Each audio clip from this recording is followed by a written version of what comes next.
من جديد عادت الراقصة المغربية وبطلة التفاهة على مواقع التواصل الاجتماعي مايا دبيش من جديد لانتقاد المؤثرة والتيك توكر الشهيرة مريم العيساوي الشهيرة بميمي بسبب طريقة تقديمها للمساعدات والتبرعات لضحايا الزلزال الذي هز مناطق عدة بالمغرب قبل حوالي أسبوعين. وخصصت الراقصة مايا دبيش كعادتها حسابها الشخصي على موقع التواصل الاجتماعي انستغرام للهجوم على الشهيرة ميمي بعدما حظيت هذه الأخيرة بإشادة واسعة من طرف المغاربة عقب إدخالها الفرحة على قلوب العائلات المنكوبة.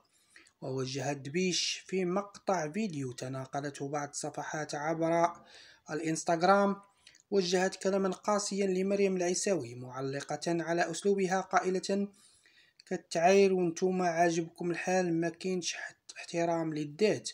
وتعرضت مايا دبيش بسبب الانتقادات التي وجهتها للتيك توكر مريم العيساوي المعروفة بميمي لهجوم شرس من طرف نشطاء منصات التواصل الاجتماعي.